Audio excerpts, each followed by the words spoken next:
debate.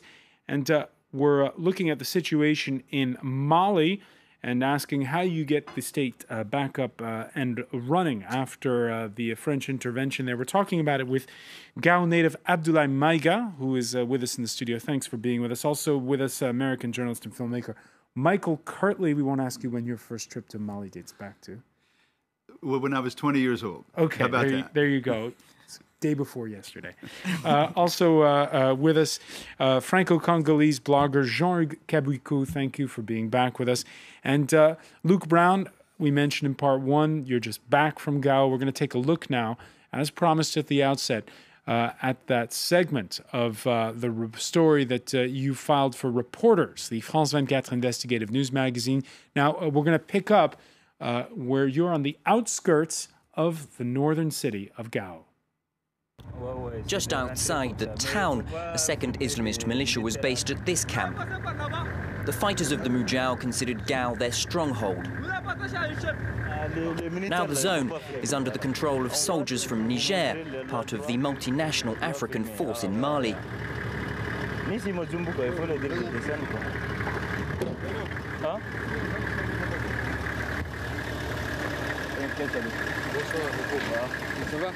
Devastated buildings, all that remains after the French aerial bombardment forced the Mujahideen into a hasty retreat.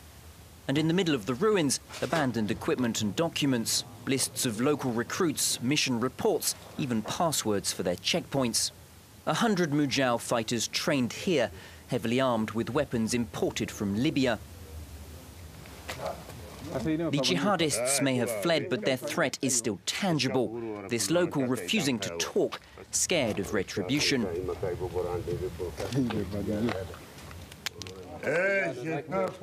I'm scared because less than a week ago they killed a chief because of an interview. They came, they saw him on TV, they went to his home, they kidnapped him, and they killed him. 3 days ago. He died just 3 days ago. Fear of the Islamists, then, is still palpable. Gao may be under control, but it's a different story in the surrounding countryside. French forces only venture out in large numbers and in heavily armoured vehicles. This patrol includes 100 soldiers and 15 troop carriers. A breakdown leaves the entire convoy vulnerable in still hostile territory. With the trees, we can't see very much. Given that we can't see 360 degrees, they can come from anywhere.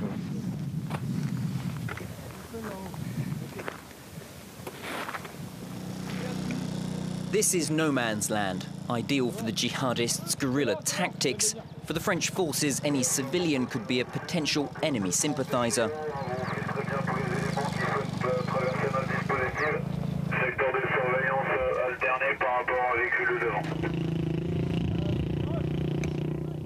Can we get some feedback from the vehicles at the head of the convoy? Check, Lieutenant. 40 kilometers from Gao, the welcome in the village of Amakulaji is reassuring.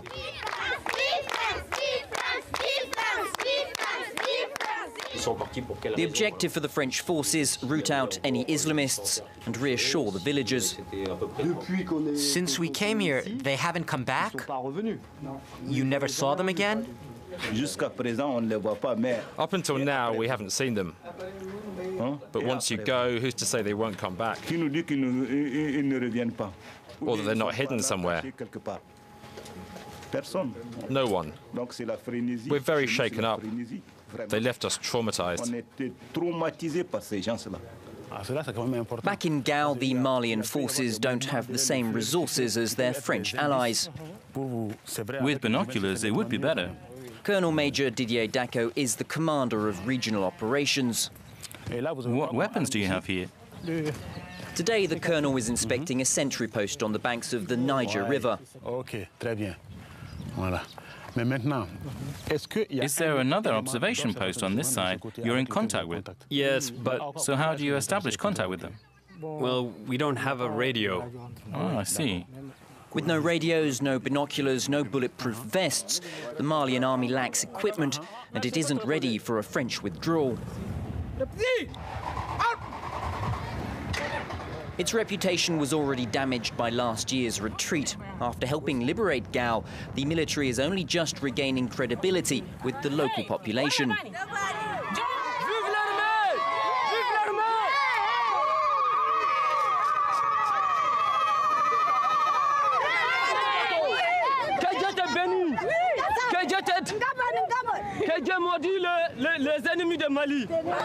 Merci beaucoup. Merci.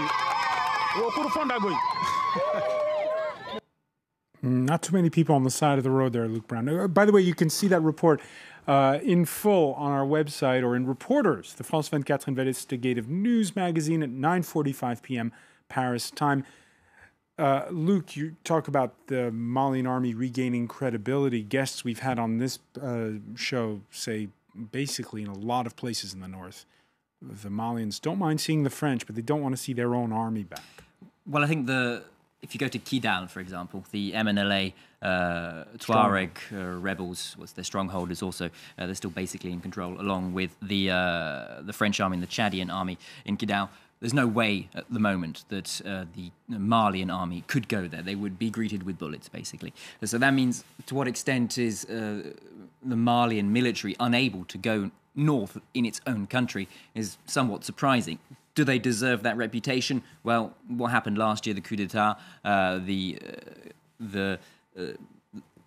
various things that they failed to do in defending their country from the advance of the Islamists and the MNLA last year, perhaps that does justify some of the criticism. When you look at the contrast between the French forces, also the soldiers from Niger, they have bulletproof vests, they have modern, if you will, helmets, whereas, as you saw in that video clip there, the Malian army really are poorly equipped. Their helmets, they're from 30 or 40 years ago. And at the beginning of the segment, the man talks about somebody else who spoke on camera and then they took him away.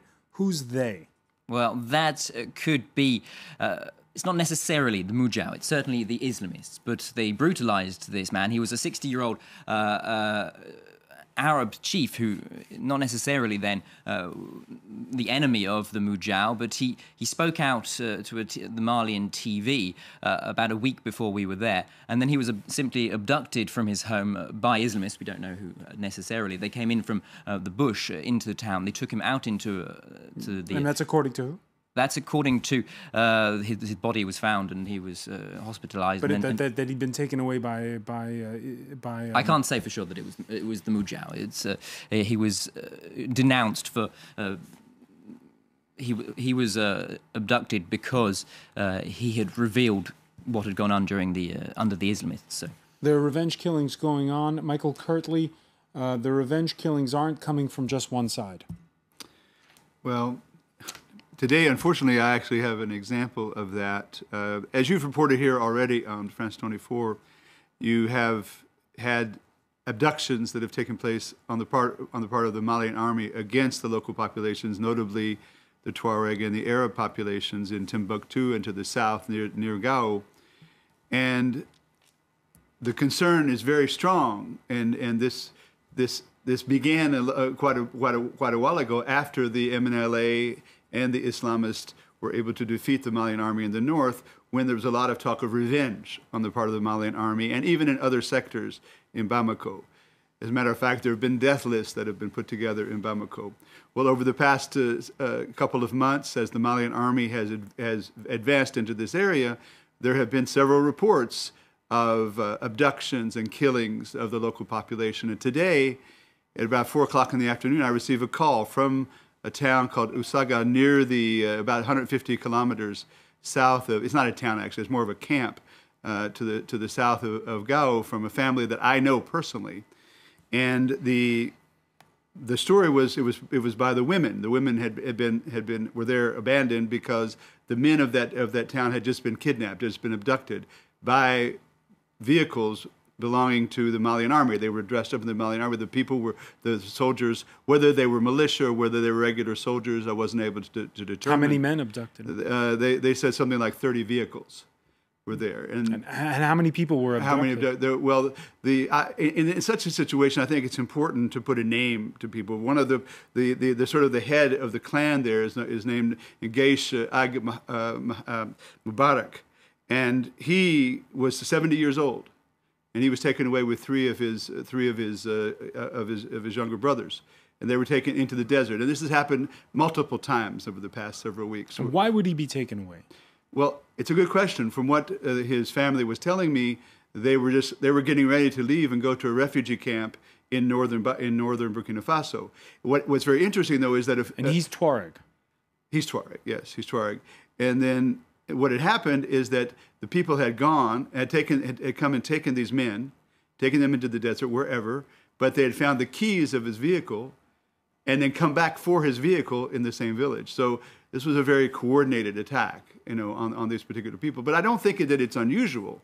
I think this is happening all over the southern Mali right now. Abdoulay, MAIGA, what's your reaction?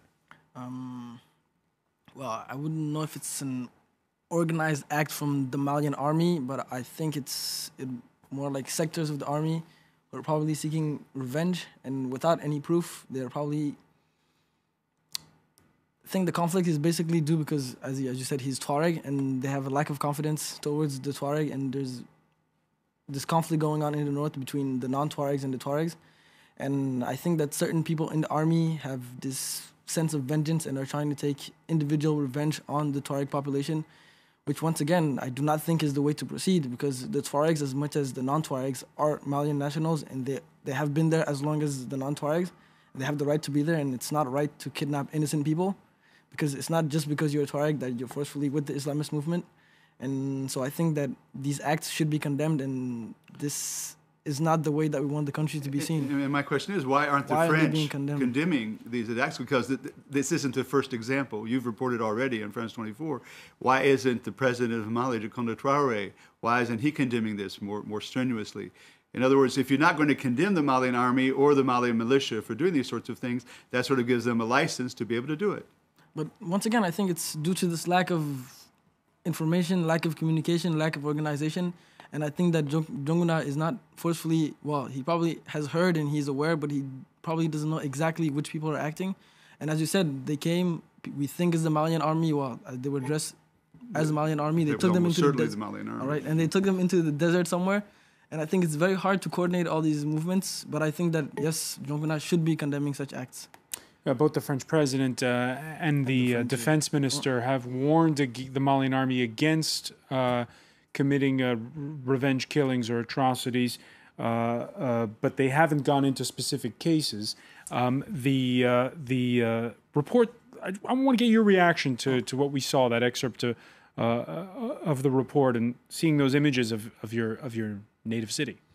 I think it's very touching, but it's very interesting to see, because I think that there's a state of fear, and although the people are living in security right now, they are very scared for the future, and they are looking into this future, and the lack of confidence in the Malian army, the lack of organization, truthfully, after what has happened, the population does not trust the army and fears that if once again there should be any problems, or if the Islamists should come back, they fear that the army might retreat and go south, as they did last time. And so this fear makes it very, very hard to live daily in Gao, and I think many people are trying to find solutions to get out of Gao, even though essentially it seems very secure right now, but I think that they fear that once the French army has left, it will be impossible to live, and that the Islamists will be coming back. All right, Abdoulay, I don't know if you've heard, but there's an economic crisis going on here in France, and there's not going to be a French soldier behind every tree in Gao. So what can you do to make Gao safe without deploying loads of troops or keeping loads of troops there? Concretely, I think that we need to try as much as we can to organize the Malian army and to be able to communicate with the other African forces that are supposed to stay in place after the French army has left.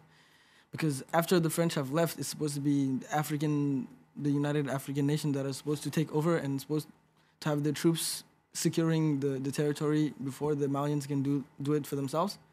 And so I think what we should be thinking about now before retreating is how do we organize this follow-up, and how the French can, little by little, led the power to the Malian army, to the other African nations, in order to see how they're going to organize, how they're going to assure the security, and see how well they evolve. But then, as you said, the French do have a crisis and do have a limited amount of time that they can spend, because I think it's a very expensive war and they can't stay there forever. I think that a lot of this is the responsibility of the Malians themselves, because what the problem in the Malian press today is it's almost all about the war. What about the people of Mali? What about the importance and the goodness and the culture and the history of Mali? Why? It seems to me to rebuild a country, you have to rebuild it on a sort of nationalistic pride that includes all of the different components of the nation. Today, it seems to me that press in Mali, and even the press outside Mali, is contributing greatly to an attitude that this is an impossible situation. And we're doing that ourselves, of course. But the Malians, it's up to them to start rebuilding, not only in terms of negotiating or having dialogue, but rebuilding the idea that it's not just territorial integrity, it's a national identity. There's no national identity in Mali right now. Which is incredible when you see that Mali was sort of the poster child for 2 decades for good governance. Well, it was a poster child on the outside world. As I've said, even here on France 24, the Malian democracy went about 100 kilometers beyond the borders of Bamako. There was a Malian administration, there was a Malian army, but it's hard to describe that as a functioning country, except for the fact the United States and France were saying it was. There is a certain extent, many people in Bamako and across the country are fed up of the corrupt government. They would, even before, under the previous administration, ATT, under the current interim government, many people not that willing to vote. People I spoke to in Bamako itself, in the capital, they said they've given up on They're politics. not necessarily wanting to vote, even if those elections do take place. All right, a lot more to see, by the way, in Luke Brown's report, which will be in Reporters, the France 24 investigative news magazine. Thank you for being with us. I want to thank Abdoulay, MAIGA. I want to thank Michael KIRTLEY and Jean-Hugues KABUIKU for being with us. Thank you for joining us here in the France 24 debate.